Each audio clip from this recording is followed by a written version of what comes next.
Positive, Paco. Positiva siempre, always. Hi, everybody. We have Paco, we have Chris Liebing here, we have Matador, Dubfire, and Nicole. Thanks for everybody for joining me tonight. Hi. Hi. Hello. Hey. So first off, we have a whole bunch of people joining us via the webinar, the Zoom webinar, and that is going to allow everybody who's watching to send questions, and those in the webinar can kind of upvote. So if there's something that sounds really interesting, keep upvoting so we know what you'd like to ask, and maybe we'll bring one of you or multiple people into the chat later. Those on YouTube and Facebook. Also into the chat, we have some people monitoring that.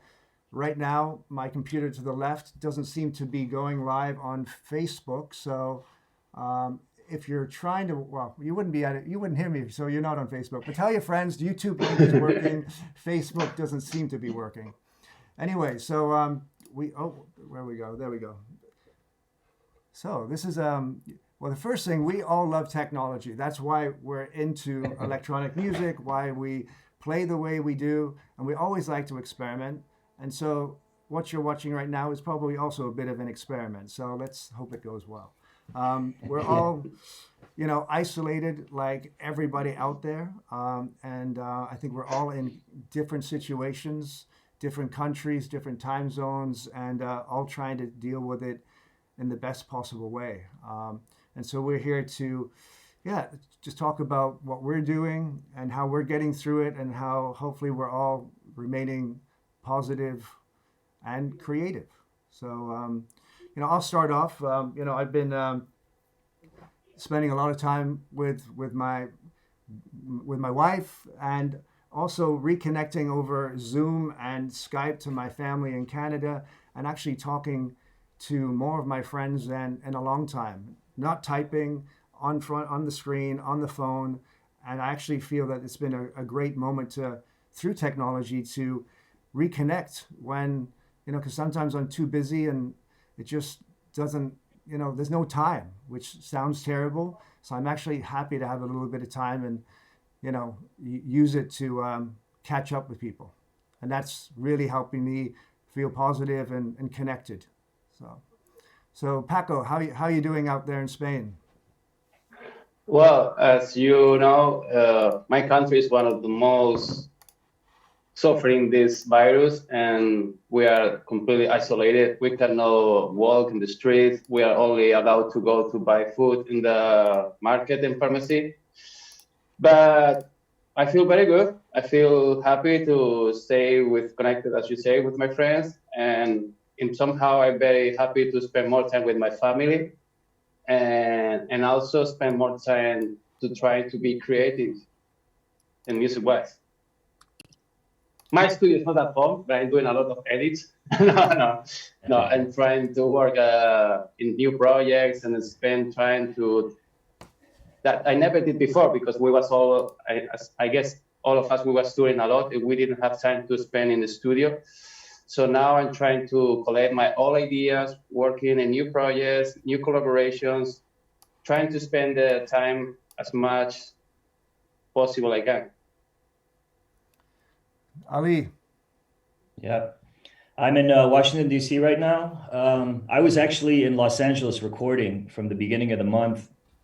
And, everything with the virus started to escalate on a daily basis. And, I've been talking to a lot of producers around the world over the last week or so about writer's block and whether or not they're feeling inspired to work on music right now. And many of them are having a very difficult time because it's, the future is uncertain. It's everyone's financial situation or other situations are different. And I think it's okay to let everyone try to process what's happened to them. And then what I found useful for me, because it took me 2 weeks of getting to grips with what's happened and feeling a bit more settled. And then I found that if I got into a regular routine again, waking up at a certain hour every morning, Skype personal training with my trainer in Barcelona, and then kind of like sitting down, making lists of everything that I wanted to accomplish that day or that week or that month or the immediate future. I found that if I did that, if I created some sort of an organization and a daily routine around my life, that helped me cope with getting over this hurdle that's preventing a lot of artists from trying to be creative, because everybody feels a lot of pressure right now that they need to be online live streaming or coming up with some new idea or concept, coming up with ideas in the studio. And that's kind of hard to do when you got all this other stuff going on. So you have to find a way to eliminate all that white noise around you and get into a routine. And then you'll find that slowly the ideas will come. That was a long answer. Yeah, I think we're all feeling very, very similar. Gavin, Matador, I heard you set up a small kitchen studio to try and cross over your love of cooking and technology. How's that coming? Yeah, like you know, I was speaking to my folks about this, and yeah, I don't know, like a lot of things haven't actually changed for me, you know, bar the queues in the shops and not gigging, and that's being totally honest. You know, I'm being totally honest, because I love spending time in the studio, and I just, you know, that's my happy place, and I just nip in and out for groceries, and you know, I do miss seeing my friends, but now, like you, I'm getting to see more of the boys and more people with Zoom and via different formats, you know, and people I haven't seen in years. I'm reconnecting as well. So yeah, what I do is I work upstairs typically, and now I have a little setup downstairs in the kitchen, just over at the table, so I can be over and back cooking. I'm baking a lot, you know, and I'm obviously cooking loads, and then I can watch TV, and you know, I can just bring one synth down at a time and just sort of noodle away at that, and you know, dig deeper than I would have usually ever dug, you know, with certain pieces of equipment. So yeah, I just sort of created a new environment here in the kitchen where I can, you know, feel a wee bit different about what I'm doing and what I'm writing, and I can focus on one piece of equipment. So yeah, it's not incredibly different by the queues in the shops and not gigging every weekend, but you know, a lot of us take these blocks of maybe 2 months off if we can at the start of the year or at certain points of the year, perhaps, to do for writing music, you know. And I didn't actually take time off at the start of this year. I had a couple of weeks off here and there. So yeah, I'm having this long sort of stretch now where I'm quite happy to be in the studio, and I'm sort of prepared for this writing part. What is a little sort of unsettling is when we are getting back to work, you know, that kind of way. And yeah, there's positive stuff coming through, and there's, you know, curves are starting to even out in different places, and we're perhaps seeing where this is gonna, you know, start to settle down a wee bit. So, you know, with that in mind, I'm just, yeah, trying to be as creative as possible and try to eat less ice cream. I was just having an ice cream. That must be a new thing. I don't know. Yeah, we actually got the wafer sort of cones. Yeah. Bought in the shop. So now I'm sort of doing the scoops of ice cream, dipping them in chocolate, rolling them in. Yeah, chocolate seems to be high on the list when we go to the grocery store right now. Something sweet. Nicole, how are you doing over in London?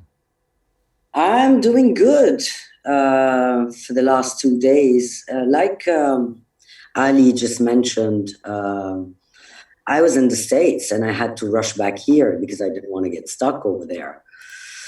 And obviously, you know, getting over the shock, it took me about 2 weeks to realize that it's a little bit like withdrawal symptoms as well. When you're used to traveling, taking 12 flights a week down to nothing, it's a bit like, you know, a withdrawal symptom.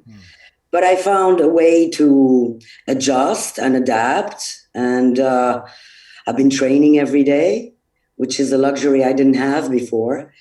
So I'm really focusing on my well-being and trying to find ways to calm the stress I'm into a lot of Ayurvedic herbs, so that is kind of working.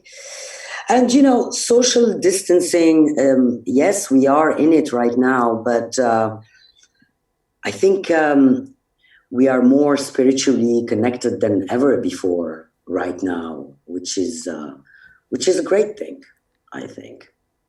Yeah, it feels that the channels of communication and you know openness between everybody is kind of reconnected, and you know people are just reaching out to, of course, the ones that they love or the ones that they miss, the ones that they felt that maybe they didn't have so much connection with.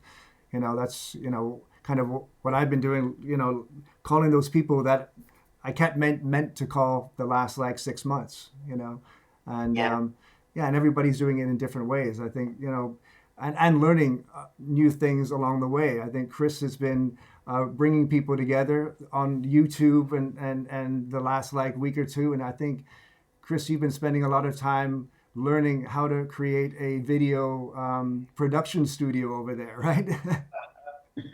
Yeah. I mean, I'm like you guys in day 22 of self-isolation. I'm sitting here in Frankfurt. And yeah, I have to say, for me personally, I second that what Gavin was saying is actually quite a welcome situation in a way, in a weird way, if I can say that. After been traveling for so much that we've all been doing, I'm actually finding it really nice to have this forced pause here right now, from a personal standpoint. Obviously, there is so much suffering going on outside, and we should always keep in mind at first all these people out there who keep this world running. This is not us right now. We're just like useless at the moment, unless we entertain people by going online, streaming sets, or doing talks like this, and maybe be of any help what we can do.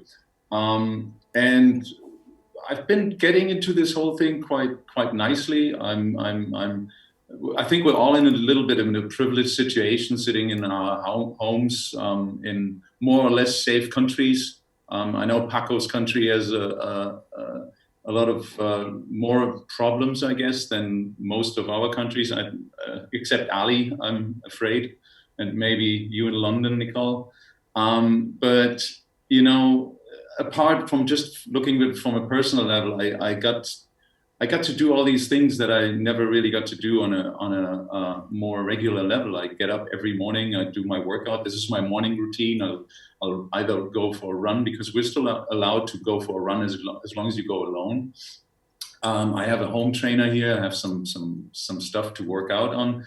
And then I'll eat well, but the rest of my day, I still need to work on that a little. It's still a little unstructured.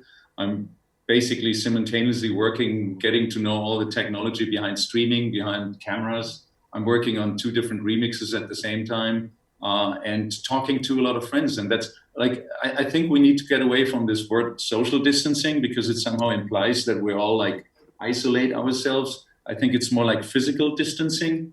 And I've learned, like, I had really nice talks with Nicole on the phone, with Ali so far, with other DJs. So that's actually quite a nice thing. It's pretty busy so far. There is a lot going on. And I realized that the whole touring is definitely demanding more energy than I admitted to myself, because I feel like I have this energy now sort of left over. I have way more energy right now and way more ideas out of this as well. So yeah, I'm not sure if you guys feel kind of the same, that there's suddenly more energy available because all the traveling is not happening. Yeah, sleeping is Sleeping is great. In my personal case, no, I have my son and I have to entertain him 24 hours. So it's more busy than before touring. Are you alone with your son? Yes, well, some days with me, some days with my ex-girlfriend. So you gotta find you gotta find the most the full on activity to tire him out, so he has a good night's sleep, so you can go to the studio or also take a nap. Well, I don't know, he has a lot of energy, man. He kills me. It really kills me. And then I try to run, play football, but he's killing me, man. Wow. Every night we go to sleep around 2, 3 in the morning, and I wake. I don't know why. At 9 in the morning, I can sleep longer than 9:30 in the morning, even if I go sleep like 2, 3. But it is what it is, and at the same time, I'm very happy that I never ever spent that much time with him since he born. So I'm extremely happy for that. Yeah, I think I've spent time with myself in a long, long time. yeah. Yeah, I think that's the common thing between all of us. It's like we've all been on the road so much, so long, and I think when we're all honest, I think we are enjoying somehow just to kind of like see the other side of not being on the road and actually realizing the other beautiful things in life or the other time that we've been missing with friends and family. And I think, Chris, you're totally right about the social distancing is the key word right now, but I definitely feel closer and more connected to some of my, you know, like local friends and far away friends than in a long time. Like, yeah, there's like this universal empathy that's going on where, I mean, everybody can relate to what we're all going through collectively. Yeah. Somehow, despite the social distancing, that's somehow making everybody feel more, like Nicole says, like spiritually connected. And I find that I'm totally spending a great deal of my daily time just reconnecting with friends or strengthening relationships that I've had that maybe I neglected because I was too busy. But there's a lot of there's a certain closeness that I'm feeling now to a lot of close and distant friends that I haven't felt for a long time. Yeah. We should just get all on that same frequency. That's all we got right now. And it's a beautiful thing because we haven't done it before. So let's see where it's going to lead us to. Yeah, I was very lucky at the last 2 years. My wife and I have been talking about, a friend of ours bought us a meditation course, and we kept thinking about doing it and doing it and doing it and kept pushing it off. And then in February, we did it actually. This TM, Transcendental Meditation, which you do 2 times a day, 20 minutes. And I definitely feel more calmer now, but for the first 2 weeks of all this happening, I got back from New Zealand and I basically landed, back into Europe on the last flight. New Zealand was being closed down. I landed in Singapore. That was being closed down. I don't know how I got back to Europe. And those daily 20-minute sessions have really enabled me to kind of just like take a deep breath and come out more balanced and more, positive, and so I think, anyone else there who's looking, for something to bring them down, not even meditation, just to take some deep breaths and, take a pause and then close your eyes and then, come out of it. That on a very basic level has helped me 2 or 3 times a day, Yeah. I mean, I think we do that every moment we get the chance to, say you're on a beach or you're having some peace and quiet can be very therapeutic amongst the noise that we get on a daily basis. So it's a really good thing. Yeah, and we're forced into stillness right now, basically on the whole planet. And that can have quite a nice effect, basically, I think, on the consciousness of everyone and the collective one. And nature is cleaner, healthier, as we know, less pollution, less noise. Seems like Mother Nature is telling us to stop, basically. Yeah, I'm with you on that. I think so. Yeah. There's, hopefully all together we can, we have to learn something from this, I think. And something, we have to look at the negative and then turn that into a positive and go forward more together. Not only, I think, on a worldwide level, but also within our scene, within our friends and colleagues, and just collaborate and participate. And I think that there is a new openness, I hope, coming through this. I think once we get to that point, creativity will start because as Ali mentioned before, and we're all in it. I mean, we felt it. There is a creative block. Can't listen to music. You're worried, stressed. But once you get over that point, then I think you open up all the chakras and you become creative again. Yeah. It's happening. It's happening. It's time to do it. Yeah. We have time to do it. Yeah, I think we are all well-known DJs and artists, and a lot of how we got here originally was just making music, and and over time, maybe by touring, we haven't had enough time to make as much music or get as deep into the new instruments or things like that. So that's kind of where I'm finding, my happiness right now, a lot of that, because I feel that we all transmit incredible positive energy when we play and perform, and we can't do that right now. Okay, we can do some live streams, but I think there's a lot of power I hope we can come out of this with new music that we can transmit through all the different channels, and even if we can't physically go anywhere, still send incredible new positivity and new ideas. Paco, you were saying yesterday when we had a chat that, you've been, maybe the scene can benefit from this to take it into a new level of new sounds and new ideas. Totally. I mean, in my personal case, in the last 4 years, I couldn't spend more than 2 or 3 hours in the studio, maybe 1 or 2 days a week maximum. And I was saying to myself, fuck, I'm missing this part of my job. I mean, being more creative, spend more time to trying crazy things, weird things that in the past, in the last 3 or 4 years, I was going straight to the formula that I know is work. So now I think this period is specifically good for that, to spend, trying to be weird, and maybe we find something incredible, because all this time is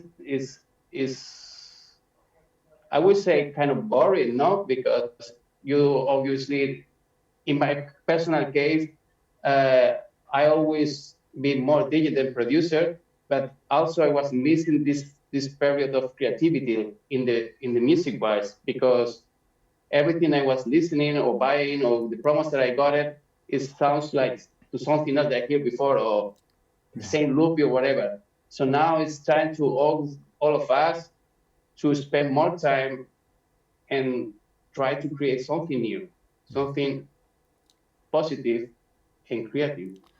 Yeah, we have to take, I think, advantage of the fact that we have time and space now to learn, the gear, learn the technology, bring in new technology, and find new creative outlets. We don't have that excuse anymore of having to, go off for the weekend or on a 2-week tour, leaving a project half finished, coming back to it, trying to reconnect with, the original vibe that was in the studio at the time. Now that we have this time and space, I think it's an important, asset that we can use to get past the initial writer's block and right to the heart of the creativity. Yeah, I think that's actually instead of I don't think any of us can. We got a bunch of questions coming in. A lot of them are asking when are the clubs going to open and things like that. These are questions that we don't know. We can't ask, and it's I'm also trying not to ask myself that and use the time, just to do things that I know I can answer. Can I learn this new synth? Can I get into a new hobby, and just do things that bring me positive answers right away. And I think I guess I would imagine there's lots of DJs and producers out there listening right now. And like Paco said, it's like everybody, not only us, it feels like everyone's been on this treadmill to come into the scene, become a well-known DJ, become a well-known producer, make something that's going to go straight to the Beatport Top 100.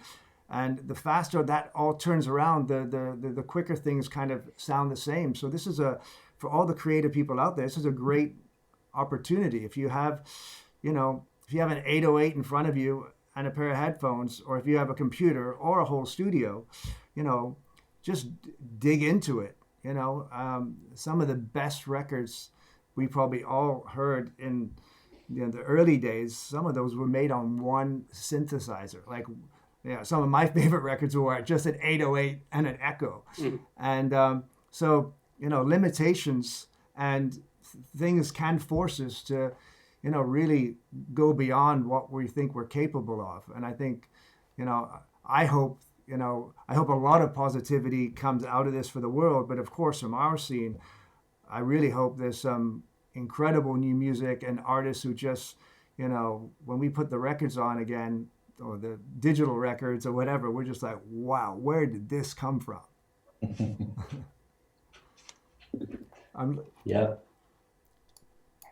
I'm just looking at some questions that are coming in. That's why I'm looking over here. So here's a from Rayco in Madrid.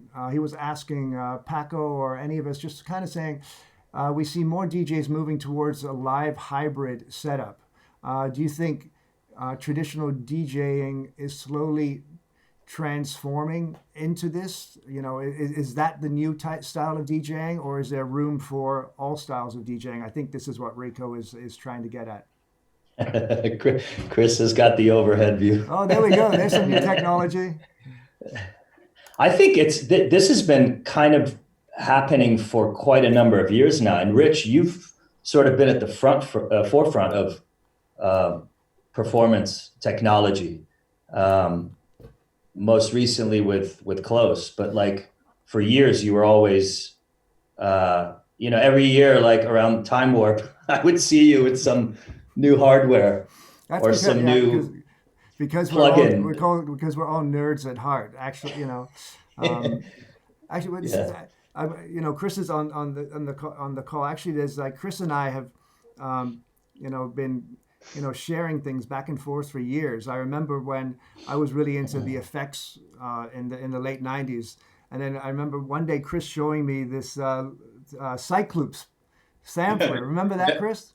That was actually at a Time Warp. Of course it was at Time Warp. Everything happens at Time Warp. And actually... Everything happened at Time Warp. And let's say Time Warp was today. And I remember you were setting up in your hall number 2. I was over doing my sound check and 1. And then I ran over to you and I showed you the Cyclops, Yeah, Did you ever use it, Rich? Yeah. I put it right into the set right after that. Honestly, I probably played it with it that night because I would prefer to practice in front of people and just go for it and like live, go for it. Live on the edge. Practice too much. Yeah, live on the edge. Sometimes it works, but actually speaking about Time Warp, I'm sure there's people out there who were going to be there tonight, and we're sending all of our love to Stefan and the Cosmopop team and everybody in Mannheim, everybody who has been there, wanted to be there, wishes they were there, who will be there next year, that we're definitely all missing that tonight. And, thanking everyone for all the support of putting that on and who always come to that incredible show. And if I may add, tonight from midnight on, Time Warp together with Arte Concerts will be streaming the sets from last year, I think till 2 or 3 o'clock on Sunday, so sort of the same times as Time Warp was anyways happening. Yeah. So tune in at midnight tonight, and you'll get a little bit more of Time Warp feeling again. Yeah, and Arte is also doing United We Stream, which is free streams every night, all from clubs now all over Germany. Like, there's so many cool things going on where you can support and watch or listen to incredible music. Has everybody done a stream over the last week or two? I did one 2 weeks ago, and I'm gonna do another one in 2 weeks. Okay. Actually, I'm thinking like Chris to get really into it, and I'm thinking to do my live stream radio show that I do every week. So I'm gonna try and do that, and have guests actually, and a bit like TV. So I'm trying to get the technicalities behind it and make it happen. So should be fun. Chris, I've got one tonight and one tomorrow. Reggae? Reggae tomorrow, yeah. Reggae I mean, when you listen to reggae, you're just like transported. And I knew, about the power of that music for myself as very therapeutic. But when I did the live stream last Sunday, the comments that I got were just so across the board positive, and everybody wanted me to keep it going. So Sunday felt like an appropriate day to just, take everyone away from their problems or wherever they are, wherever they're isolating, and transport them somewhere else. Chris is getting a reggae set going. I've got a question in here from Vlad Maxim. He's saying, "Hi there. I'm curious about how you would explain the coming back of the higher tempo techno after a time in which sounds were getting, we're kind of stuck in the slower spiral in the last 5 or 6 years." So, yeah, well, that's a good question. Yeah, we definitely. I think everybody is playing faster, at least in the techno scene, than we have in a while. I'm back to circuit breaker style 136. For me, it started. I'm loving For me, it started 2 years ago at Time Warp. I was playing after Rodhad, and he was at and usually back then I was like 128 starting and then ending up maybe a 130, and Rodhad was like at 134. And whenever someone before you is playing at a certain tempo, you typically, when you're going on, you start at the same tempo, unless they're super fast. And then that night I was like, well, I'll just keep the same kind of tempo and energy and see what happens. And after that, I felt really comfortable at that tempo. That was me getting over that hump of faster tempo. It's like, come on, let's check it out a little bit more. I have a question here from what Ali just said, because you said you played after Rodhide and he was at a certain tempo and you kind of took off from there, which, is, I think, there's some people who take off or take over from the artist before and continue and have some kind of continuity. And then there's another idea that you just come in and, kind of stop and do your own thing. And I think there's two different ways. And I think maybe it's a generation thing. Maybe not, but I notice this. And sometimes when I'm preparing to play after somebody and I'm kind of queuing up, okay, they're at this tempo, I've got something, and then they finish. Yeah. And, what do you think about that? I always I always think that there should be a nice cohesive blending between one artist and another. So that this is if it's an 8-hour show with 10 DJs or 8 DJs, there's some kind of thing that ties them all together. Not like a rock concert where there's silence between. And I'm seeing more and more silence in between. Really? And I'm not sure I like it all the time. I mean, I typically will start, and I know you do the same. We all try to reset the vibe by starting with some sort of an ambient intro track to reset, whatever tempo the crowd has been used to for the previous 2 hours, and create like a moment, of like a show starting. So I find when I do that, not only do I mentally reset from what was happening before, but I'm able to segue out of the previous artist and create like a brand new vibe. But there is a segue there.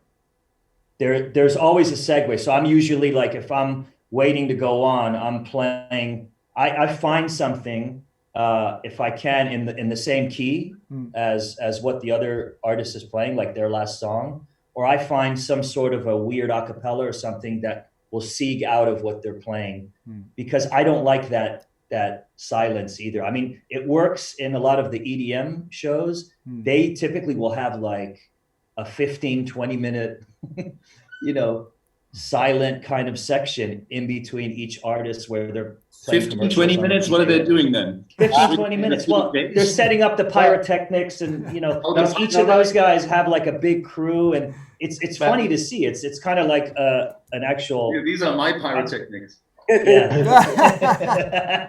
but normally, wow, very good, high tech. I'm sure you have a MIDI controller on there. I have what? A MIDI controller on there. No, it's this Chris, thing. you need a disco ball. I do have a disco ball. I have everything here. That's the thing, you know. If I may jump in here, because maybe some people are wondering what I'm doing here and how is it looking behind me. I was in the process of rebuilding my whole place, and most of my studio is in storage. And when the virus hit, I was literally like sitting here between boxes. There's loads of boxes here everywhere. The boxes of some records that I had here. So I basically took those boxes and I kind of created my own record store here, which I pretend I go there and pick out records.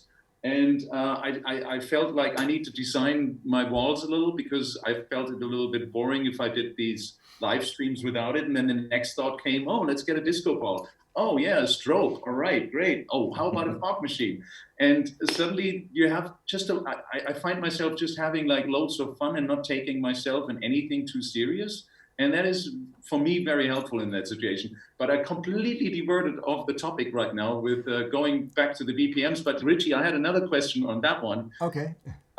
If we were looking at a chart over the last 20 years of an average BPMs that techno DJs were playing, I consider us all as techno DJs or house DJs in a wider sense, I would love to see that chart.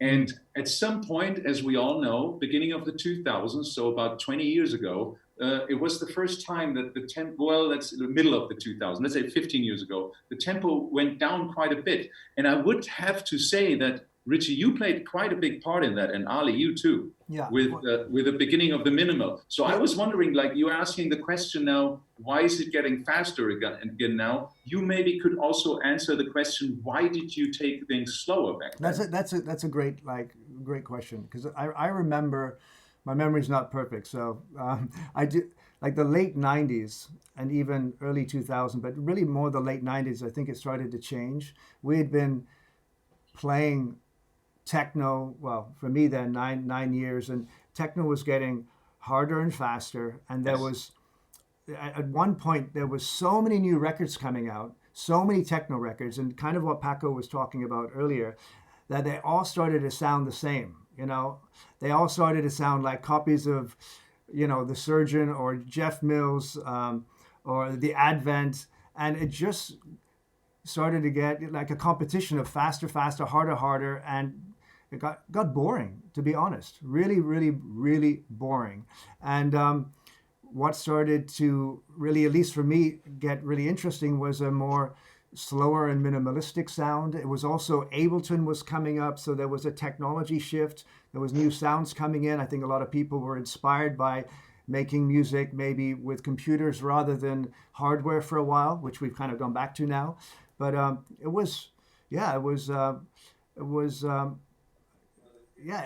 honestly, things were just getting boring. It was just really the same old stuff.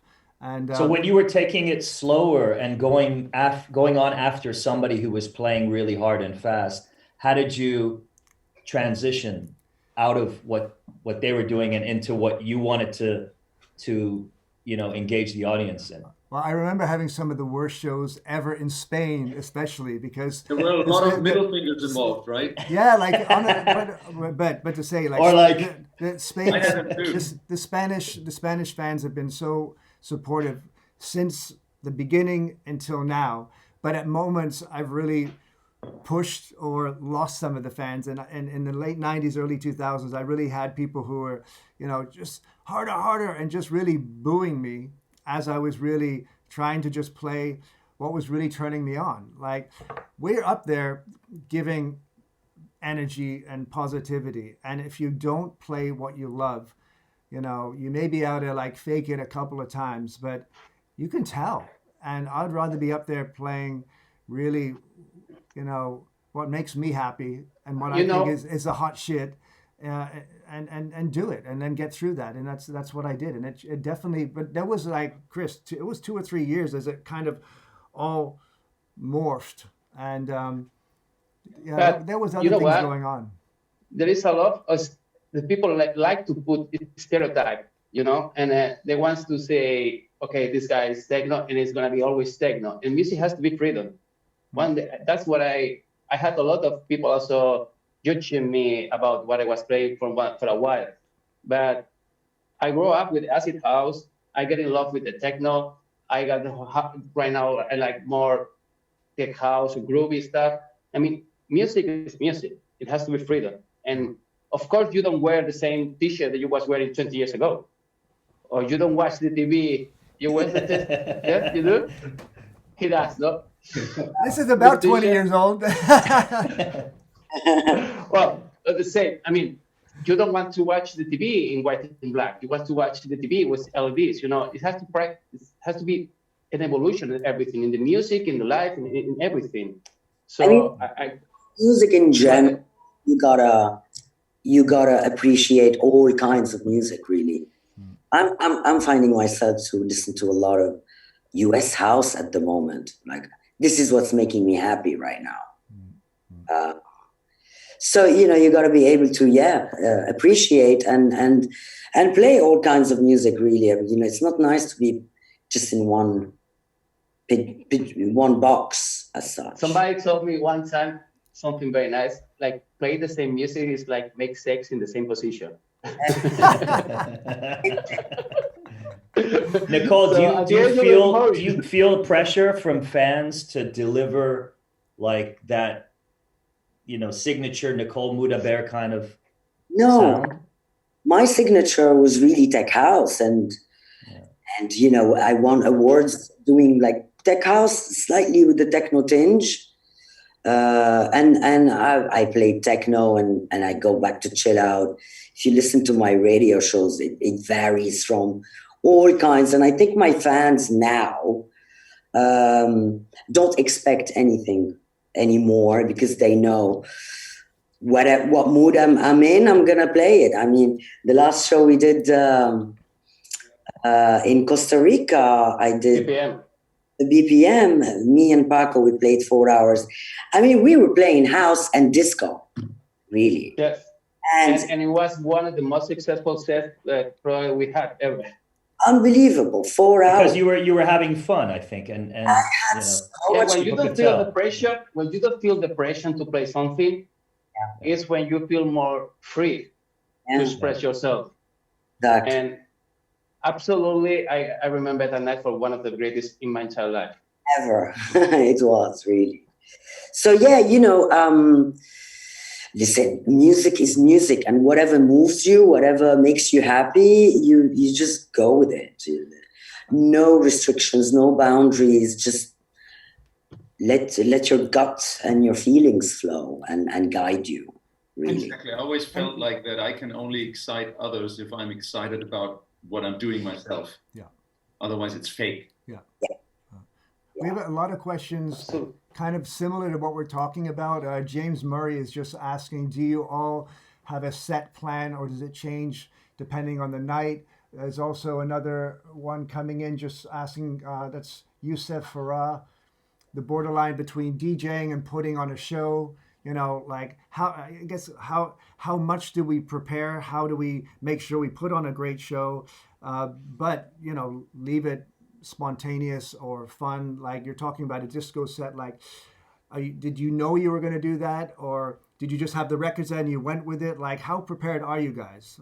Kevin, I'm really interested in how you do that with a live set. Are you preparing like 100%, or are you like, what do you do? Yeah, well, Kevin, you're doing live and DJing as well, right? What I'm doing, I was obviously doing the live set for about 4 or 5 years, and then for the last year and a half, 2 years, I've been DJing. But with the live set, when I was doing it, I was like 4 or 5 years of sort of developing it and modifying it.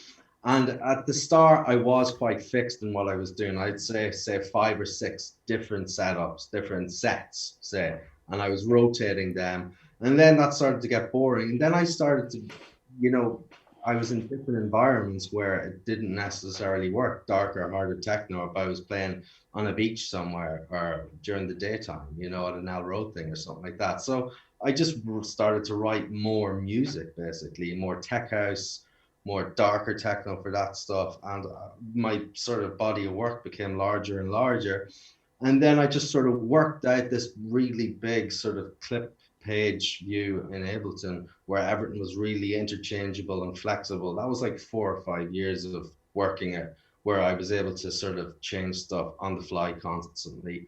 However, there would always be like 2 or 3 tracks that would always work together, and they would, generally stick together. And it was sort of fixed at the start, and then it develops into a more flexible formula, I would say. But the show you're doing now, Gav, is more like a DJ show, right?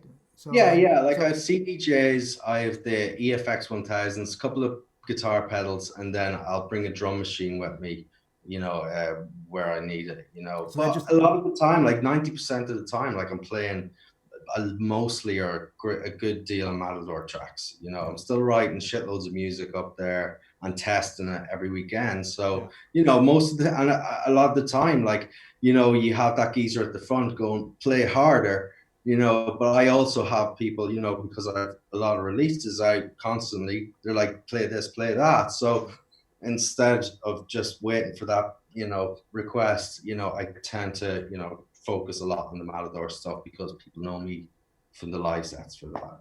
while we're talking to you, I have to say thank you for the album you released last week called On Tuesday.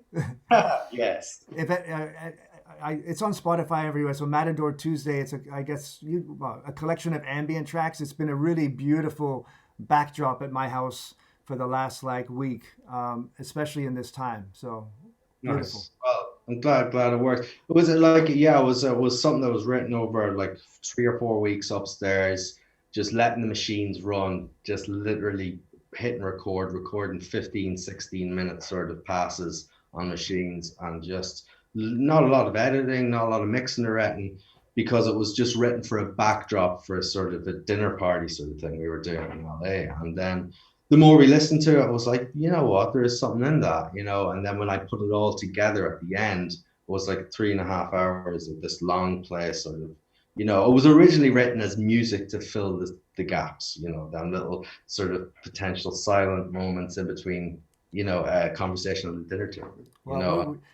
I think we're in a big gap right now, so it actually fits perfectly. Well, I'm glad it's where I've had a few people say it to me that it's working, at home, doing yoga, out for a walk, if it's music and, it helps the mind sort of switch off from this madness and, go to some sort of a safe zone for a while. Great. I've got a question here from Pablo Rivera, which is actually to Nicole. So I'm going to read this. We are going through a hard time for many, and many believe that this example, I'm not doing a very good job reading this. Can technology evolve in a positive or negative way for the human spirit, and being connected to the natural source? Like being more connected to nature, I think Pablo is asking. Because you were talking about spirituality, and you think that is something that will come more into our scene, into the music, and is it something that's really, helping you get through this? 100%. I mean, we are, as I said, we are more connected than ever, and it is via technology. Otherwise, we would be isolated completely from everyone. And I think this experience will definitely push us forward to when we will be under one roof in a club with tons of people, feeling the bodies, the heat, the steam, human energy. I don't know how it's going to be because we haven't reached that point yet, but I am confident that it's going to be very powerful. It's going to be very powerful. I've got another question coming in from Andreas from Colombia. Whoever would like to grab this, just saying, what do you think about how much the creative process can be affected if you study in an academy versus experimenting and learning on your own? I think this is a great question because when we came up, there was no schooling for electronic music. There was hardly any manuals. And now there's this incredible resources of schools around the world teaching all about DJing and everything, which are, it is incredible. But I think that, there is a question there of, how much you learn by yourself. Is there freedom there, or learning the rules and regulations of what has now become kind of a practice art form, techno and electronic music, put your beats here and there. So what do people think about that?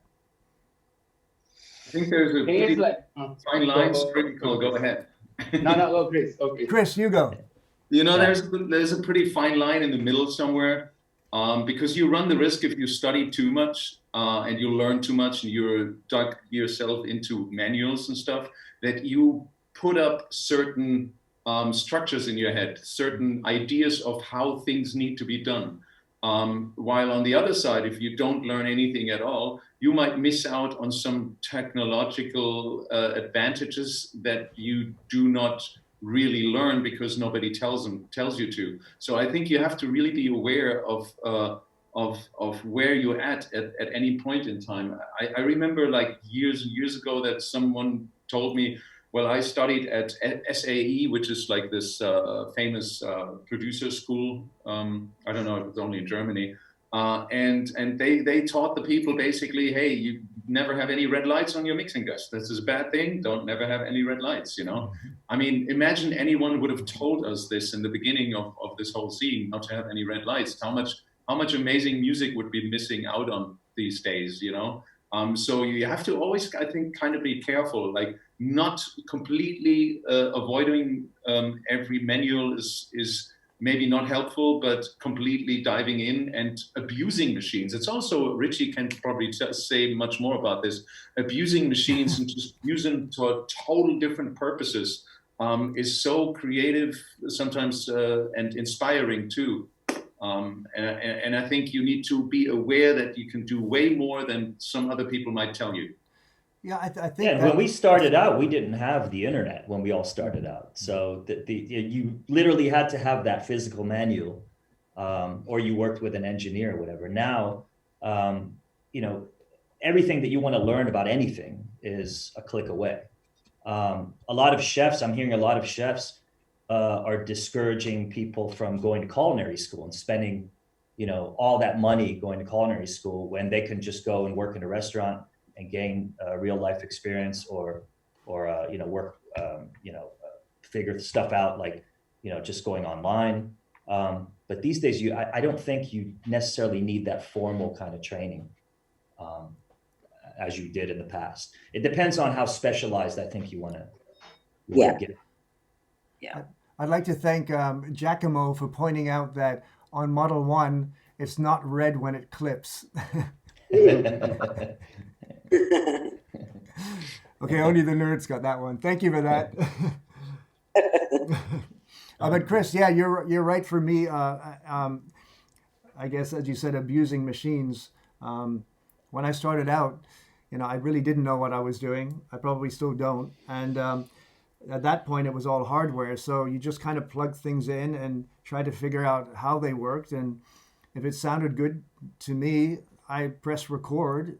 And then if I played it to a couple of friends and they didn't tell me to turn it off, I kind of felt that maybe it was good enough, and then I would play it out in a club. So I think the most important thing is to have that balance of learning, whether it's on YouTube, going to a more institutionalized like learning process. They're all good, but at the end, you've got to step away from what everybody is telling you or saying or teaching you and find,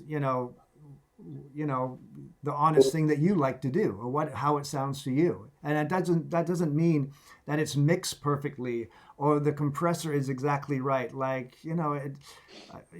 actually sometimes, when things aren't perfect is actually when the magic comes out of it in a mix, and playing, DJing, or making music, or in anything, I think. And that's usually when you find your core sound, your signature sound is when those happy accidents happen. And that takes time. I remember when I was doing, I was not able to go into America for some reasons, in around 95. So I was living in Canada, couldn't go into America to Detroit to see all my friends. We'd been doing lots of parties there, and I felt super isolated. So it's very similar to this. And I really didn't know what to do. And so I was like, okay, I'm just going to focus on music. I said, let's just start making music with a couple of machines that I hadn't really been using that were sitting there. and I started a project called Concept One. And for a year, I was only using like these 5 instruments and making these very, very, very minimalistic records, which, whether you like them or not, what it did, it got me, that year basically took me to, at the end of the year, I knew how I was going to make the Plastic Man Consumed album. I would have never made that without doing that 1 year of kind of, forcing myself to be really focused and, in a way, not only learn the machines, but kind of forget what I had done in the past and also forget what everybody else was doing, because I was kind of in my own bubble. And, I would honestly, if we're all sucked a little bit into bubbles right now and some really special stuff comes out of that because we start to forget exactly what it's like to be on a dance floor or what it's like to play, I think something good can come out of that creatively. When you sit down to make like a Plastic Man album or Plastic Man track, do you bring certain amount of baggage from what you feel Plastic Man sonically should represent, like based on what you've released in the past, or is it like a blank canvas? No. Like each and every time? No, like there's always some kind of baggage. That's why it takes so long for me to record them, because it's like, Not that baggage is a bad word, but just, is there a blueprint Plastic Man sound that you try whenever you're working on a new album to adhere to? you know what, the blueprint is to have enough time to get lost in my machines and find a setup where everything starts bubbling in a way that it starts to sound like Plastic Man. Like, it's not a finished track, it's just whether you're using Ableton or, like right now there's lots of equipment behind me, but each album ends up being kind of a mega patch that certain effects, certain instruments, maybe the same as the last album, but maybe they're plugged in slightly differently or routed differently in the computer, and something comes and then you get into that vibe. Sometimes I feel like doing that stuff. Sometimes I don't for years. Actually, but it's a feeling when you arrive at that sound that you were hearing in your head or whatever, that is Plastic Man. Yeah, you feel it. It's like a feeling rather than something that for sure is more physical in nature, or technical in nature. It's like when you're playing two, records together, or whenever we're performing, and like everything just kind of like you're trying to get somewhere, but maybe you're not sure exactly where you're going, and then it somehow coalesces, and you're like, you're there. You're in this great mix. You're in this great moment with everybody. And it's the same thing in the studio for me. And when you get there, you want to spend as much time in there as possible, and then kind of rinse it out and do as much as you can, and then kind of pick through it later. Like Gav was just saying, with the tracks from Tuesday, like kind of put them away and then came back to them. And as a whole, he was like, wow, I've got something here. Yeah. I'm looking for some more questions over here. A lot of questions. There's some funny ones. What's Nicole smoking? What's that? A lot of questions are coming. What is Nicole smoking? Yeah, well, I a cigarette. Which I drink, by the way. But yeah. Good thing about this isolation, I stopped to smoke almost 2 weeks. There's I'm going to try this question because it's talking about a good friend of ours, Laurent Garnier. Says, I recall Laurent Garnier saying in an interview, the hardest part of DJing is picking the right track at the right moment. At this point in electronic music journey, are you 100% guided by spirituality, or are you feeling the moment? How do you know what to play at that moment? I don't know if we can answer that. Feeling the moment, no? Yeah. I think it's a feeling, and we've been doing this long enough to recognize when we get that feeling. It's not something that you can easily articulate with words. Yeah. It's your ears, your feelings, experience as well. Connection with the crowd. Yeah. Here's some nerdy questions from Reiko Tarida. What are your favorite drum machines or synths? Actually, everybody has one, a drum machine or a synth. So, Chris, you're pointing at something. You actually signed that one? Who signed that? You signed it actually? When? Well, that must have been 1998 or Dex Effects Tour. That's you, is it? Yeah, that's my scribble. Yeah. Wow, good people on there. Does it still work? Of course it does. I used it. Paco, favorite piece of gear? Well, for a while, I was in love with the microtonic. Ah, Actually, many of my plastic records I did with microtonic. the plugin, right? Yeah. Yeah, I met the guy who made that up in when I was up in Sweden. Yeah, you know, really cool guys. And you know, do you guys know Teenage Engineering? They make these like little calculator devices, which are like little synths. Super cool. You can have CV inputs and everything. And one of them is all programmed by I don't know if it's Mike. I'm sorry, I'm not remembering now. But the guy who did the programming for Microtonic. So it's like a calculator, has all those sounds, and you can sequence stuff. It's amazing. Yeah. Gav. Oh, favorite synth, favorite drum machine. You've got a lot of hardware, right, Gavin? Yeah, I have a couple of bits there, you know. But I'd say the SH101, Roland SH101, because it was one of my first synths. I think my first one was a microphone. But then when I got the SH101, it was like the first one I really connected with, if that makes sense. Red, blue, or gray? I have a gray one and I have a red one. But the gray one, yeah, and I was bidding on it for ages on eBay, you know, trying to get the right one, you know, and eventually when I got it, and I used it for everything for about 2 years, it was because it was all I really had, that in the microcore, bass, middle, tops, percussion, everything. It was almost like a challenge, what you were saying about just limiting your gear for a year for an album or a project. But it was enforced. That was the way it was with me. That's all I had. And yeah, that's a desert island one for me. I can do anything with that pretty much. Now, obviously, polyphonic stuff, not, but, you know, figure out a way to get around it. Nicole.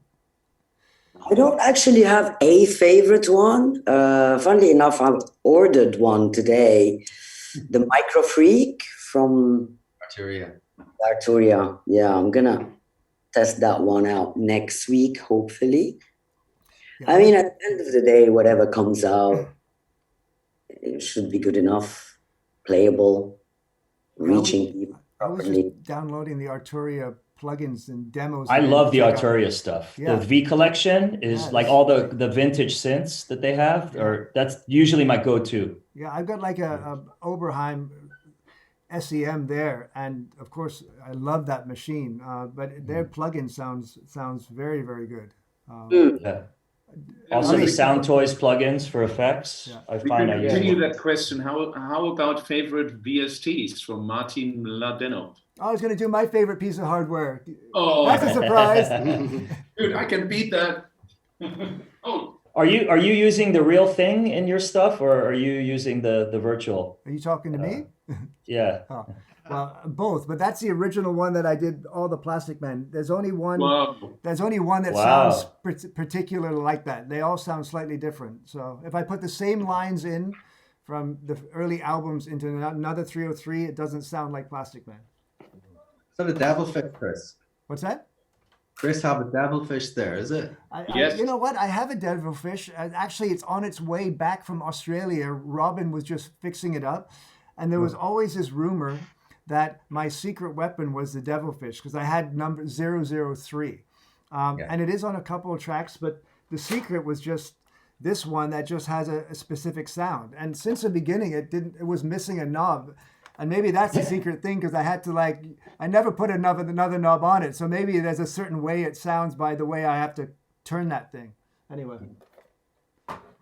Is that your studio at home then? This is just down the street. So yeah. So we are lucky at the moment in Berlin that we can go, still across. So It's like yeah, I'm this turning my lounge into a studio very soon now, since we're in it for the long haul. yeah. Yeah. Chris, VSTs? I love the Brainworks stuff. You know the Brainworks VSTs? I've heard of I them, really but I like don't know. those. I have a lot of favorite ones. The Brainworks are really good. They're usually like there's a company called Plugin Alliance that hosts a lot of Brainworks stuff, but the UAD card also has Brainworks stuff. Then I love really the Fab filters. Yeah. Fab filters, EQs, and the limiter is really good. Like even the first limiter, I'm actually mostly using the first limiter as the 3 versions now.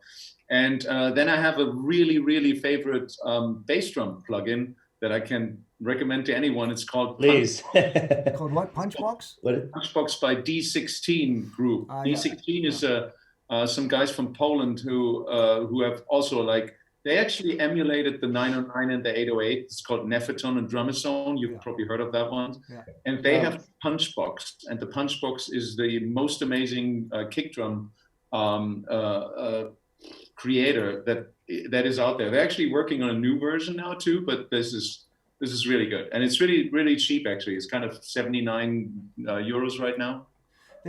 I was going to say, as you were saying, plugins, I was going to bring up Softtube because they do also program a lot for UAD, and they've got a new synth, not parallel something, which is really interesting sounding, but they have a analog drum machine too. I'm not going to remember the name right now, but a Softtube drum machine, the kick on there goes between 808 and 909, and it has such a warmth analog sound, but like this kind of tightness of digital. It's very, very, very good. I would recommend it too. Made by Softtube. By Softtube, yeah. I can't remember. I don't want to. If I jump to a screen right now, we'll be broadcasting, like my Safari, which I don't want to do. In my basket. Yeah. Softtube. Well, someone's saying, I love the 303. People are agreeing with the D16 quality and they're loving the Fab filters, Chris. So, and the I don't know how you say that, UHE Diva. I like that. The Diva. Yeah. That thing is sounding very, very like warm and Sign Vibes. People are saying Culture Vulture UAD. Hey, Gab, we were using that when we were in the studio, right? Yeah, that's right. We have a hardware version of it here as well, but that software version is incredible. Yeah. It's all about how I've figured out with the software versions of it. They all have this sweet spot basically of the level you're feeding into it and the frequencies you're feeding into it. And if you can find that on a lot of the manuals, if you go into the manuals, the software manuals, the manufacturers will give you the detail of what the sweet spot is and what the level you should be feeding into it, etc. On the software version of the Culture Vulture, when you get that right, man, it sings. It is serious. We were using it, but yeah, software, hardware version of that, equally stylish. Yeah. Gab's got a wonderful, beautiful studio that looks over the water out over in Ireland. Super inspiring. Yeah, lovely, sunny, tropical Ireland. Well, you got the Guinness to keep you company. So. That's always here. That'll never run out. Guys, have you noticed that you're drinking more or less during these times? I think, across the board, I think everybody is drinking, a lot more. Drinking, alcohol, none. Really? Wow. Yeah. I think this time everybody's trying to be more healthy. Huh? Yeah, I too much ice cream. That's all I've been up in. Serious. Hey, yeah. So Have you? I mean, it's good that we're giving our bodies a break for these months that we're not touring. Yeah. I think we all needed it. Yeah, take a little. Oh, none of us would have done it voluntarily. I mean, Well, we try to, but then when you start touring, you get sucked back into. Well, I think Rich is more structured about that sort of thing. Yeah, absolutely. Well, I think you need structure because it's like we've all been touring for a long time, so there must be some way of staying healthy and staying focused, right? So like when I play, I get nervous before every show, and if I have a half a glass of sake, I feel a little bit more relaxed, and I go up there and You still get feel, nervous, really, before yeah, for sure. before you play. know. Yeah, well, Do actually. yeah, maybe because I'm always loading new songs into the computer, and maybe there's something else I'm trying out. So I prefer it that way. I don't really want to feel too comfortable. Keeps you on edge, keeps you on your toes. Yeah. I get nervous that the technology is going to fail me. Like, I 'cause don't. we're all using so much technology that, like, you wonder if cable's going to come out or. I don't think about that. I have blind faith that it's Richie, going to work. I noticed that you don't think about that. I'm not sure where it was where we played together last time, but I was standing behind you and I watched your screen freeze like constantly. Yeah, I've seen that before too. Like it was constantly freezing. I would completely freak out. I could not really, I would be just like, what the hell is going on? And you were just like, what? Doesn't matter. It's just like, as long as sounds come out. But don't you really think that the freezing screen is just the first step to having no audio anymore at some point? Yeah, no, that was a certain. We had a bug in one of the one of the computers, and we couldn't really figure it out. And we were on concert touring. We didn't have time to wipe everything down and figure it like exactly what was happening. But we, in the hotel rooms, we would set it up and like we would see the problem, but audio was never dropping, and so the show had to go on. It's like, for me, I don't care if you're booked for a gig, you gotta play and you gotta get there. Like, I don't care how you get there, I don't care how you play, but you've got to do it if you've confirmed and you've like told friends and fans you're going to be there. So totally. But there was another question: do you have a backup strategy if it had failed? Could you continue to like? Would you play with a USB stick? If the computer just died? Is that the end of this meeting right now? That was a setup. No. You know what? I do for the closed shows, because it had a little bit more technology going. The only backup really was having like an iPhone with some ambient stuff going that I could bring up if everything went the wrong way. Not again. And actually, honestly, over Close and Plasticman Live, we had 2 times, once in Plasticman and once in Close, where we had a problem and I had to reboot the system and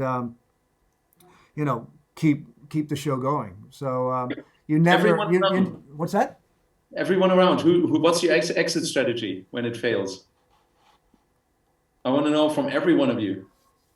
Not like USB. Like if you're getting audio, like, I mean, you got to reboot. Well, hopefully you don't have to reboot the computer, but the first thing I do, because I'm running Ableton in the background, and I find that 90% of the time, if I quit Ableton, I'm able to get through my set. No, Ali, that is troubleshooting. Yeah. What happens if your system completely fails? It dies, like the computer just burns. What do you do? I got a USB stick in my pocket. All right, Nicole? Same. Just so one of the people watching said their idea. Reiko said he would just hide behind the DJ booth. That is not a good idea. You need a better backup plan than that. You won't get booked again. Yeah, exactly. Switching it up, just talking about equipment, we have Giacomo asking, hey, you all use K2s. I think we all do use K2s, right? Are we all doing it the same way, or do we use different mappings?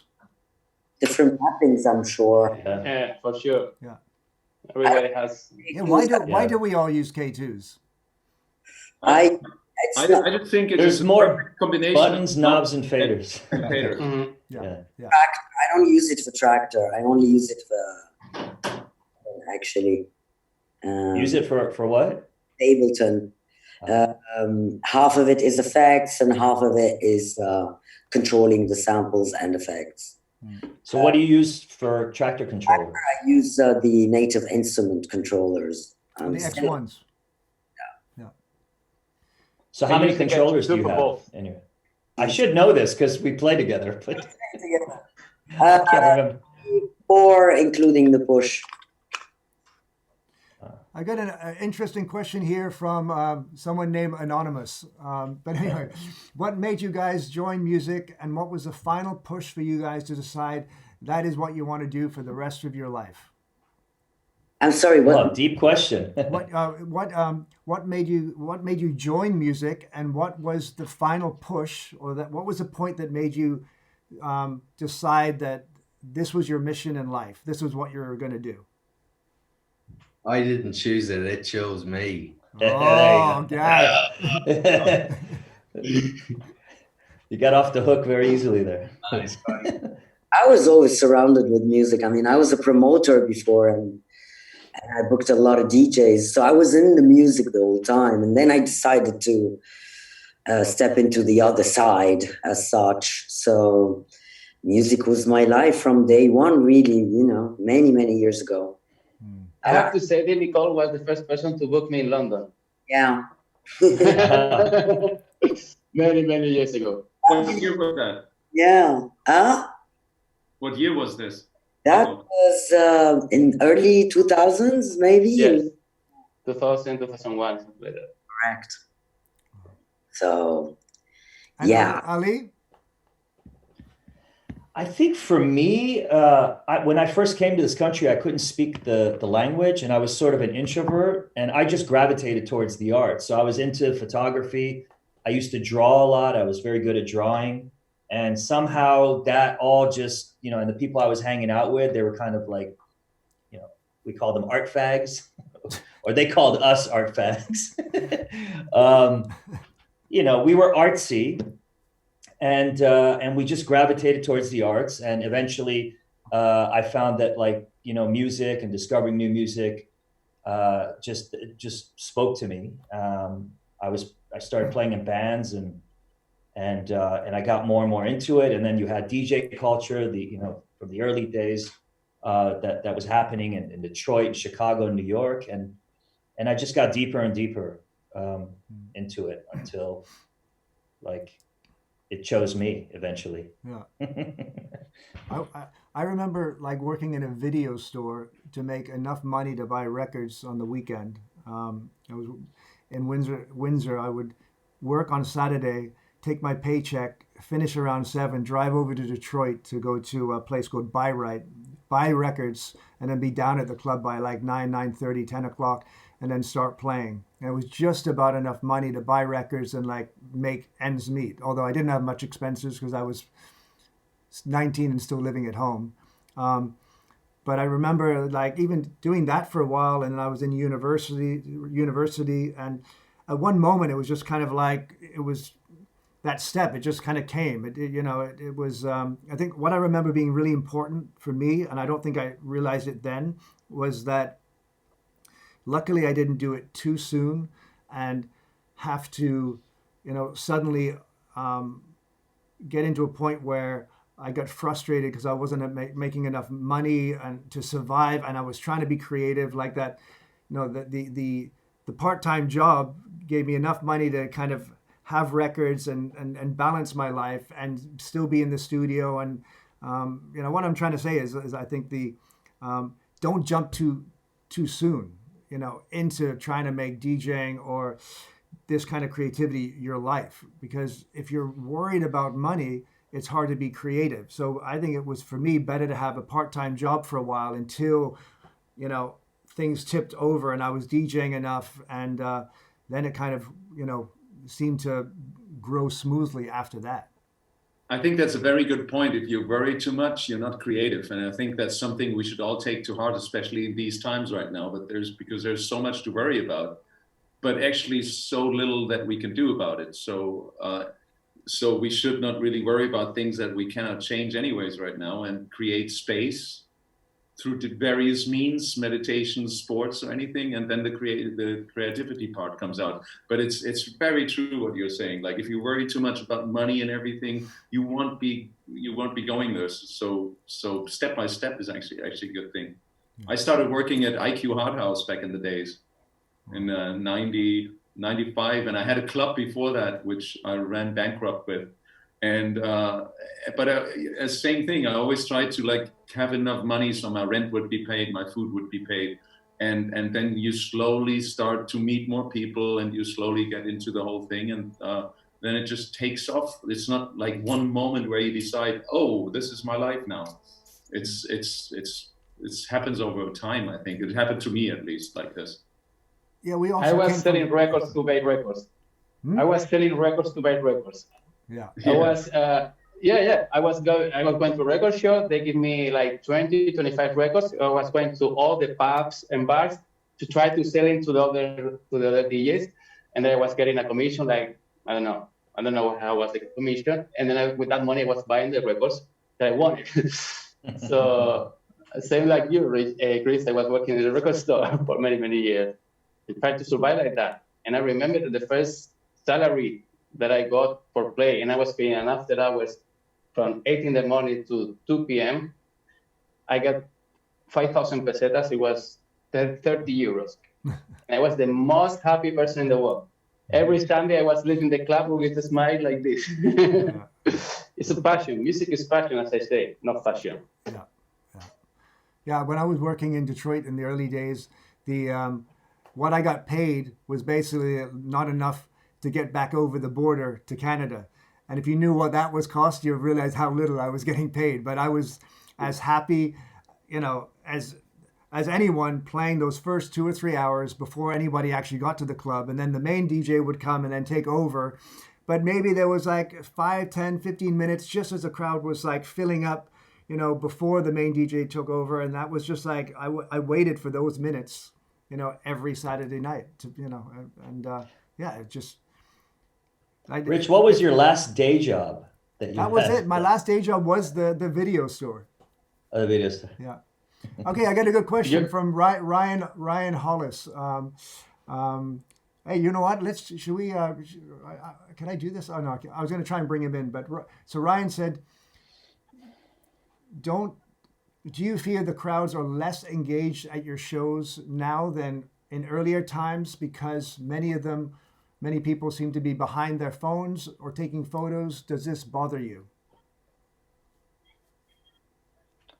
I think it's safe to say that it bothers all of us Yeah. when we see that, because it makes us feel like they're not present.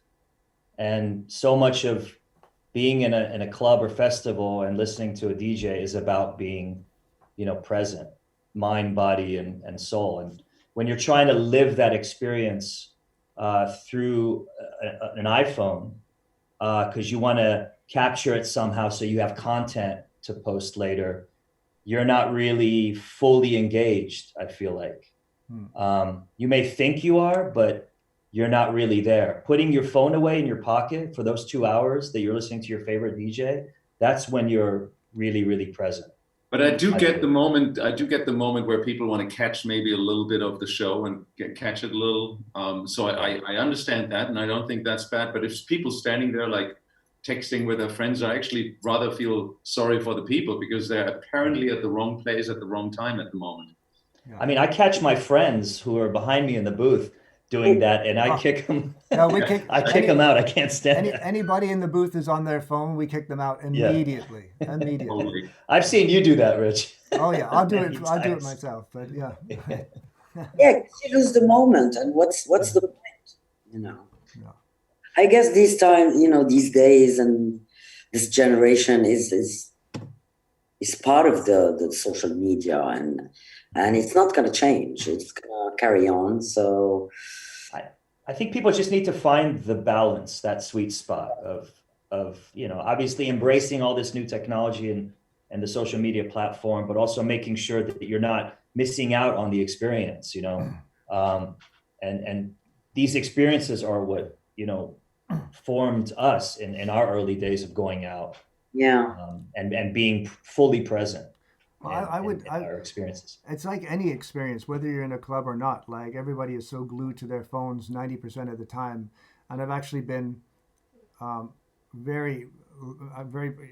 lot less on social media this year. I always do it when I go away in the beginning of the year to kind of take a break and kind of rejuvenate and get creative ideas. And when I got back, I just didn't really want to get on it. And I kind of jump on for 10 to 15 seconds and honestly, I feel much more positive. I feel like I'm much more in the moment and much more in my own ideas and my own mind, not only creatively, but also personally with the people around me.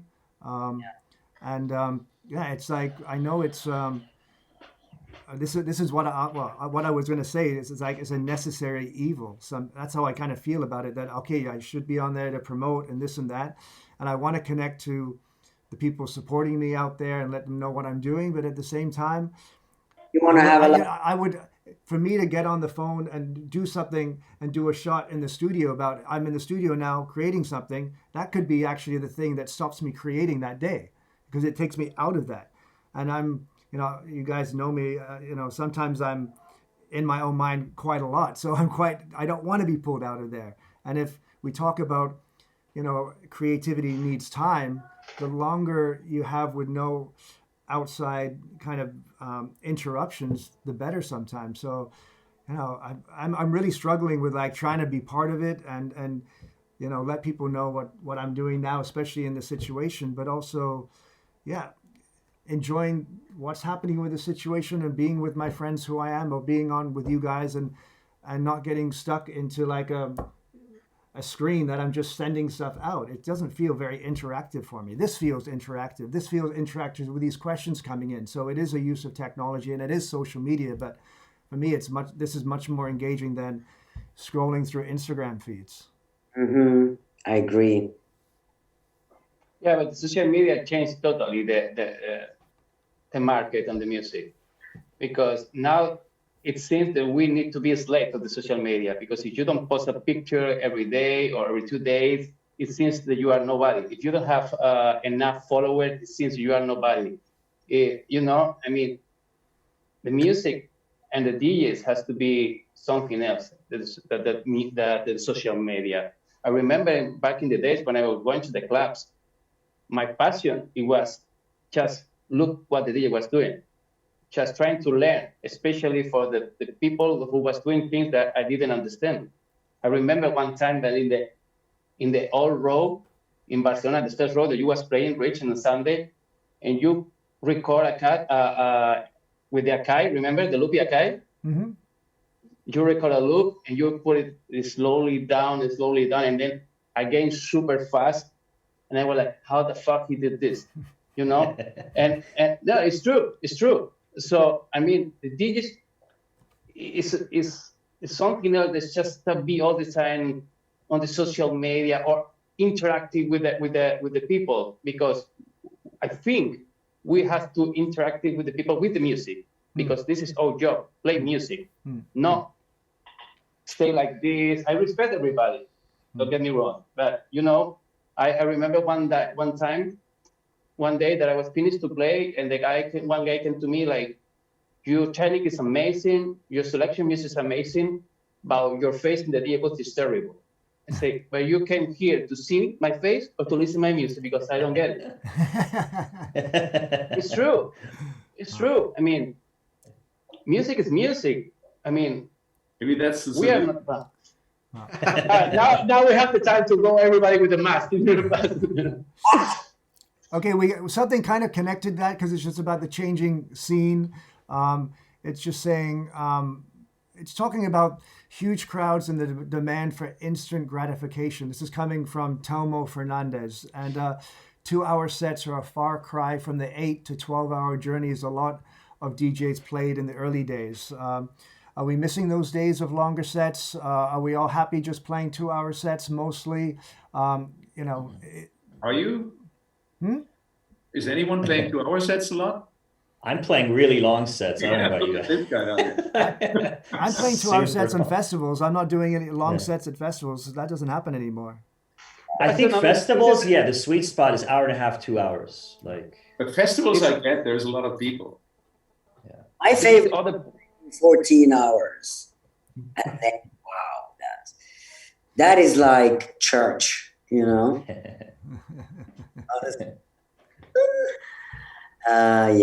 it's cathartic for sure. I mean, there was this moment where everybody started to play longer and longer, right, Ali? that's what I was going to say. Now this seems to be a competition. Like who no, plays the I longest think set? I mean, for me, it started, if there was a club, like for me, I think for me, it started with Womb in Tokyo. Like if there's a club where you feel really comfortable, you know, sonically, it's going to be very comfortable for your ears. You know that they're going to create the right atmosphere with the lights and smoke and everything like that. It's quite a pleasure. And you're going to get the crowd. It's a pleasure to play an open and closed set because you're controlling the entire atmosphere from the very beginning. There's no resetting the vibe or worrying about what the guy before you is playing, the guy or girl before you is playing. So I like having that control. And I like also playing different genres and telling a story and starting from a certain point and increasing the tempo and the colors of the music, you know, and eventually peaking and then coming back down. I enjoy that arc. It's quite an American thing. Yeah. I've got a question I here. mean, I think. Oh, go ahead. No, I think every DJ should play once they got the right connection with the crowd, you know, because there's so many people try to play longer, and then at the end it's like 5 to 10 people in the dance floor. Like, why? Why are you gonna keep playing for hours and it's 5 to 10 people? I mean, I think it has to be a limit, you know, where you have to realize that, okay, it's enough that people understand what I try to explain with my music for 2, 3, 4 hours, whatever time it is. And now it's time to relax, go home or whatever, because if you just keep playing, because now I'm playing 25 hours, I play 30 hours, for what? Yeah. For what? It's going to give you an award, it's going to give you, I don't know.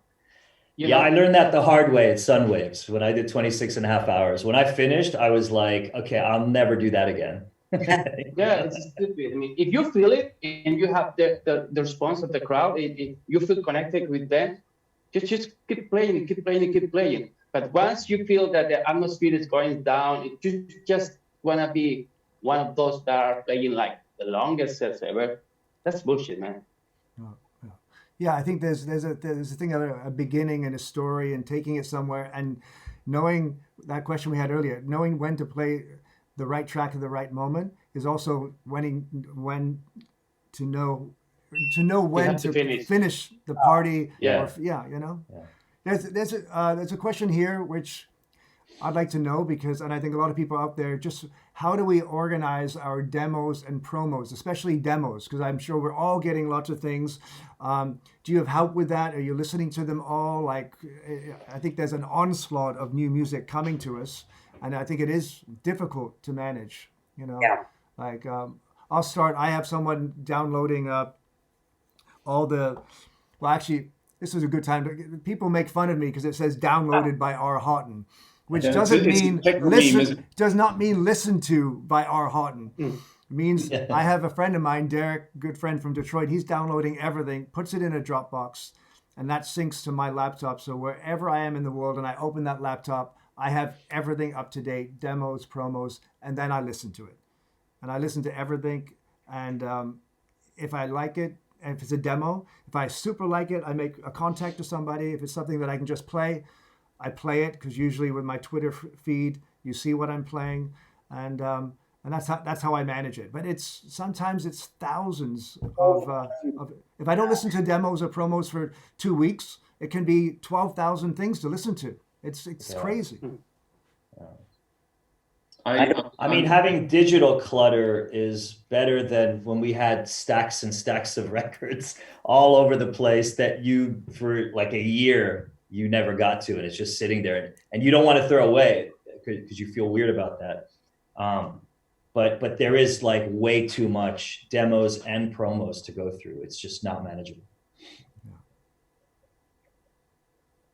Chris, I thought you were going to say something. I agree to you, Rich. I have someone, Peter, who's downloading everything for me because it's just impossible to follow up. He's pre-organizing it a little bit, and I'll get it on a weekly basis, and that just helps me to stay sane, because there's loads of other things to do as well in life than waiting for downloads to finish, especially if you have that many. And that's why I get this joke downloaded for, but it's a technical thing. It doesn't mean that I'm not listening to the promos or demos. Yeah, yeah. Many people think that if somebody download the music for us, are choosing the music for us. That is not true. I mean, some people download it, but I think all of us, we are listening by ourselves. Yeah. No, somebody else is choosing what we have to listen. Yeah, I mean, how do they filter these things? I mean, you have to have the same kind of ears, or do they download everything and then you go through them? Download everything. Oh, they download everything. Yeah. Yeah. Well, Peter doesn't give me any happy house, you know. It just doesn't. It's just like that. That's not the point, really. But I get the point of a lot of labels who are a little frustrated because they don't get a genuine. I like this track. I'm going to play it a lot, so they can use it for their promotion. But when running a label, I think whatever you're releasing, you should be fully believing it and release it without waiting for other people to give you confirmation that it's good. So I never really got the point that people want to have a confirmation. Well, do you like the release? I never really cared if people like the release when I released it. Yeah, and I actually think that's important for more irrelevant than kind of ever before. Like if I had to say something about every track, I wouldn't get through all the songs that are sent to me. And these days, if we play something, you know, usually a friend of the label owner or the artist gets it, and the next day it's up on YouTube. Rich playing this track, Chris playing that track. So people find out, and like if we like it, we're gonna play it. I think that's the biggest thumbs up than there is. But and for me, I'm very rarely. I listen to a lot of music on the go, on planes, and even though they have Wi-Fi, you're not going to sit there like streaming on SoundCloud on a plane, you know, and actually get through much. And I want to listen to as much as possible, as fast as possible, so it's timely and the demo is still a demo and not released yet. Yeah. Remember how it was to sit on an airplane? Yeah. You know, but yeah, like I love flying. I love traveling. I think it's one of the reasons I'm able to do what I do, and for so many years. Like I love that energy of going to a new place and landing and meeting new people, new promoters, and getting onto a new dance floor. But yeah, you doing that all the time, you also miss things, you know. And I was before here in Germany, we're able to go with two people on the street. So I walked with Carsten Nicolai, another artist, and sat in the park and had a chat about creativity and personal stuff and how we're dealing with all this. And you know, Carsten and I are friends for 25 years, and we've done that 3 times, you know. And you know, if I was on a flight somewhere, you know, I wouldn't have had that moment. Although I wouldn't mind being at Time Warp right now.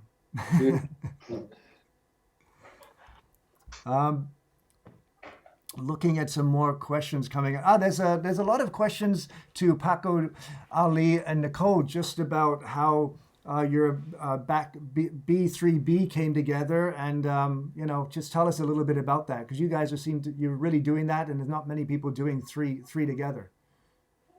Where was the first one? Lisa was the first one 2 years ago. No, 3. 3 years. Yeah, I think it's a privilege. The connection was the Model 1 mixer, right? I mean, that's what really brought all of us together, and it seemed like a great idea at the time. And then I remember that one being really, really good. Mm. And then we at the end, we all felt like, okay, we should continue this, and the fans wanted more of it. And I know that like when we're in the moment, there's a lot going on, and it's hard to discern who's playing what and what's happening. But when you listen back to it, it sounds quite organized and way better than how I always remember it. Because we have like our individual full setups, and we're all, you know, kind of in this organized chaos. We're all on top of each other, but in a respectful way. It's like musicians jamming, you know. 100%, yes. Jamming is the word.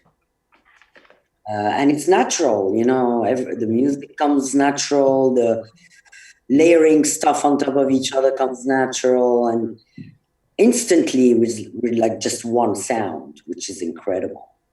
I really enjoy it. Because our style for each individual is completely different than others. Yeah. So I think the mix of all of three is a cool thing. Yeah. And it makes us think, what's he going to play? How can I complement that? How am I going to continue that story? And it works. Yeah, it's all natural, and we don't think about it at all. No, we need to think about it. Mm. You guys, Ali, you said you started that project because you're all playing on Model 1, and there's a couple of questions coming in about our setups and what we like about it. And then someone just said, what technological improvements would all of you desire to see in Model 2? I can't say if we're working on anything else right now, but I like that question. Could be interesting for the future. What do we do right? What do we do wrong on the mixer? Or what could you see in future mixers that would allow us to, do what we do better?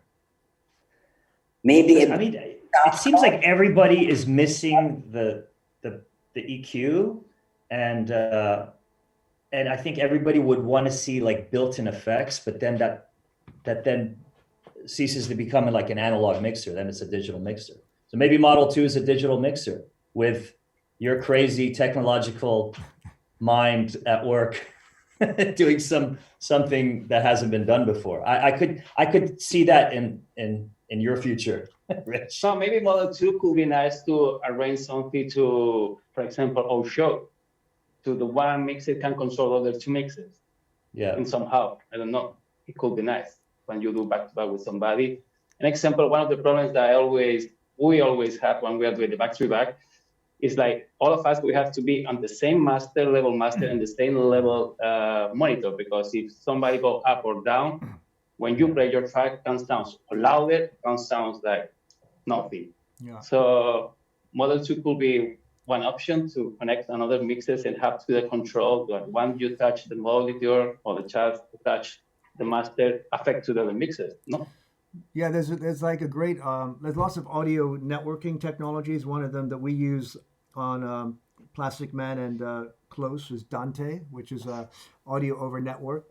So theoretically, you could have, if the mixers were digital, you could have all of them with a unique ID, and just like plug an Ethernet in and decide which channels you want up from the other mixers, and like create custom things and have custom monitor mixes and things like that.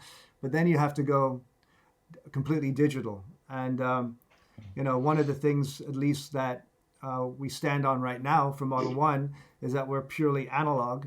And I think that gives Model 1 a certain sound and depth. I also love digital. But so there's a question of, do we go digitally for, something new in the future? Would you guys be open to working on a Play Differently digital mixer if it had a similar say quality level as Model 1?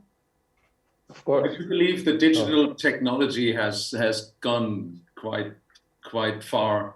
So I think good digital technology is probably almost as sounding as good as analog by today. Yeah. It's just a different way of using things. I think most people mix it up when they talk about digital or analog, that it's more about the haptic, the touching the buttons and stuff like this. But I think it could be done. I think you could work on a mixer that has digital parts in it and still feels totally analog.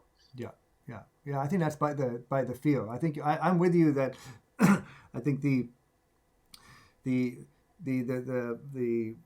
comparison of analog and digital these days is it's so close. It depends on what you want to do and the application that you're looking for. As soon as you go digital, the routing and the possibilities go pretty far and pretty deep. But I think one of the beauties of Model 1 is also everything. It's simple, even though it looks complicated. Each button, each knob does one thing. And when you go digital, it's quite easy to say, okay, well, should we make this one user definable? This could be a filter or an EQ, or this curve could change. But then you start really going down the rabbit hole and, make perhaps some choices that give people more possibilities, but take away the immediacy of the interface, which is what I love about the analog restriction for Model 1. Yeah, I like the purity of it as well. What I would look at is maybe sort of a range of Model 1 external effects units, say, working with someone like Eventide, a looper, a reverb, a delay, a range would be really nice, analog and just tying right into it, Yeah. Just so many onboard effects already on mixers that it's done. I hope Pioneer aren't listening in. Richie, there is a question that I read it, that somebody said, if you're considering to make a rotatory mixer of Model 1. A rotary. It's a good question, yes. No, some people ask us just to put rotary, on side, but there's so much, the circuit boards don't allow it for us to do that for Model 1. We would actually have to change the electronics inside. So no, that's not coming. But Andy Rigby Jones, who is a designer of Model 1, has some new rotary mixers that came out through Mastercraft. I think it came out. They're smaller, but it's similar technology. So if you really want a rotary, doesn't have all the bells and whistles that we have, but if you want that kind of sound, I would go that way, and they're purely analog.